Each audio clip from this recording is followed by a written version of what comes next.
Hello, welcome back to my channel. My name is Ashley. If this is your first time, thank you so much for stopping by. If you are a return viewer, I appreciate you coming back week after week. Today's message is inspired by a movie that is out, The Joker. I was able to see that movie recently, and there's so many topics that need to be discussed. There's so many issues that were mentioned in that movie. And so the question that I want to ask is, was the Joker wrong for his actions? For those of you that have not seen it, this video will not ruin it for you. I'll try my best to keep it on a very neutral space and basically understand that the thought process for these videos did stem from the Joker. However, I'm very passionate about mental health and things like that, so some examples and things or experiences that I may use may be personal as well as just generalized subjects. So I also want to preface this video with the disclaimer that I'm not a doctor, I'm not a mental health professional, I am not a psychiatrist, I'm not anything like that. So anything that I'm sharing, don't take that and run with it. You know, if your doctor's telling you to take your medicine, do what you feel is best for you. This video is just for information purposes. I'm just going to tell you that The Joker is a movie that I feel everyone needs to see. I also feel like it'll be a great class for psychiatry, not psychiatry first, psychology courses, sociology courses, really any course you can kind of incorporate that movie because there's so many aspects that it touches on. But basically, in this particular movie, the Joker is mentally ill, and his actions show that. And so, we live in a society where so many people deal with mental illness. It is coming to the light more. It's more accepted to talk about it. I hear people all this time say, I'm going to go to my therapist. You know, I have to take my medicine. And so people are not as, it's not as a taboo of a subject. It's not as something that's hidden anymore. However, I feel like that we have spectrums, right?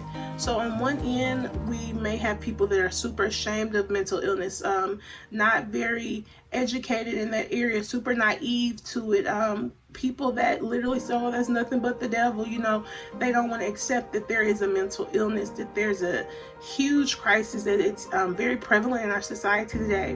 Whereas we have the other end of the spectrum that is very educated, super medicinal with their approaches to healing and things like that, and are very, yes, mental illness is real, we have medication, we have this and that will medicate you, etc. So I feel like the issue comes with that there's no middle ground, right?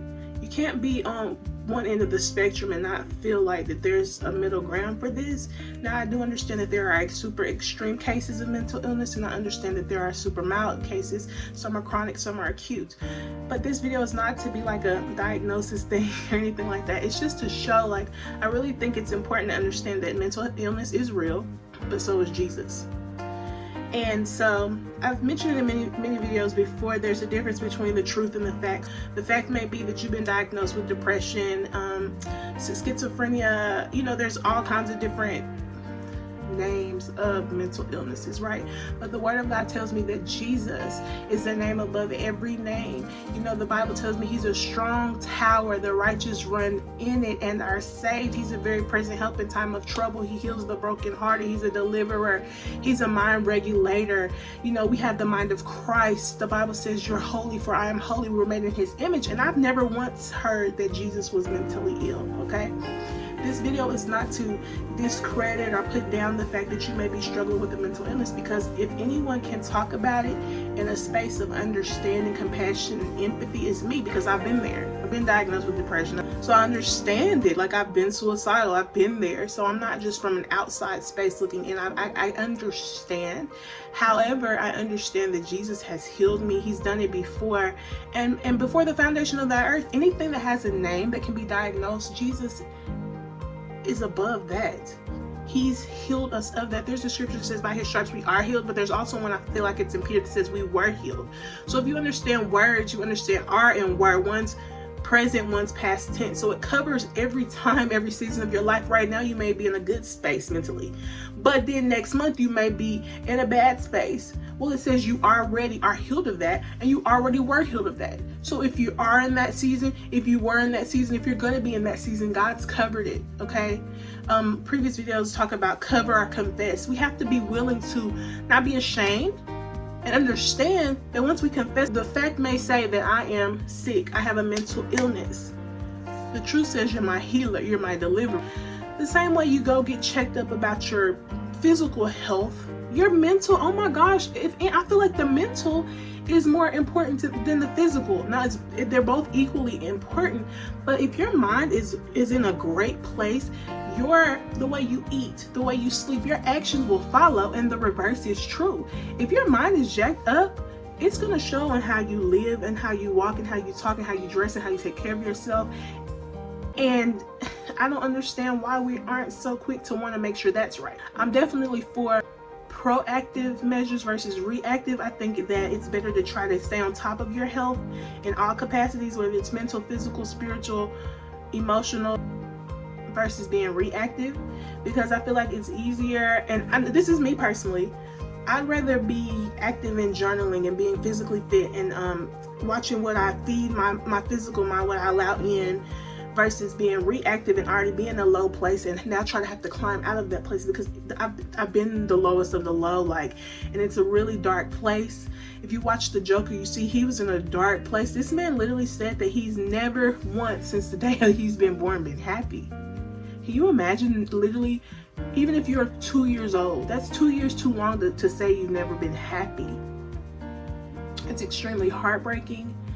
You know, I don't want to say had the opportunity, but I have experienced people with extreme mental illness, and it is the saddest thing that I've ever experienced. It literally has brought me to tears, because, you know, you hear people talking out of their head, they're not in their right mind, they're heavily medicated, or that's all they, basically they're, you know, the thing says, I'm not myself when I'm hungry. They're not themselves when they're not medicated or under the influence of alcohol, drugs, or whatever. And the thing about it is, those things are just band-aids. Now, I believe that mental health is real. There's nothing wrong with medication, but you can't expect to only medicate a situation without getting to the root of it and understanding and breaking down why you're feeling this way and what can we do to fix it, not just temporarily put this band-aid on, because the band-aid's not healing anything, it's covering it. And again, what's covered can't be healed, okay? We discussed that last week. So if you've seen the Joker, let me know in the comments down below. Was he wrong for his actions? I feel like his actions were absolutely not justified. Absolutely not. You know, just because I'm mad at my boss, or just because my boss fired me, and he could be wrong for firing me, don't give me the right to go, you know, slash his tires. Somebody could say, oh, but you had a right to, because he fired you and you know you deserve that job. Okay, 2 wrongs don't make a right, okay?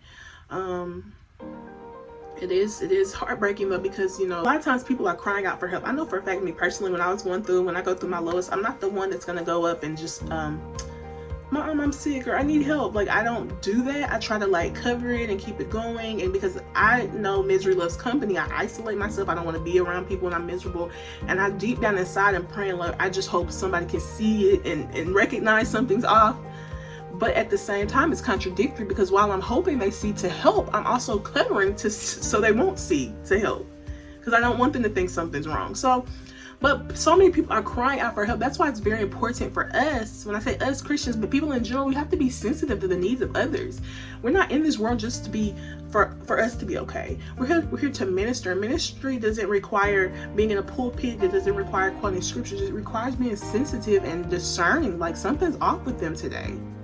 And you could literally say one word to a person, one compliment, one question, are you okay? And be genuine about that, and it saved their lives. Literally stop them from going to commit suicide or to cut. You know, people, you just never know. So understand also, the scripture just came to me, for such a time as this. You may hate your job, but you may be around a people full of sick people. When I say sick mentally or whatever, and your smile brightens their day, your presence, you playing your gospel music, you being consistent in their life, a consistent, constant of joy or whatever, you're there for a time as this. So ask yourself, if you're really hating your job, well, ask God, like, am I here for a reason? Is it to help? Is it to minister? Is it to brighten someone's day? Like, it's more than you. It's bigger than you. Everyone have an amazing day. October is in full swing, and it's starting to actually feel like October outside, which I'm loving. Fall is one of my favorite seasons, fall and spring. I like the mediums of those seasons. But again, I speak about seasons often. They change. So in your fall weather, understand winter's right around the corner. So don't get mad when it starts snowing and getting cold. This is time to prepare. This is time to understand seasons change and they're necessary. God bless you all. Peace.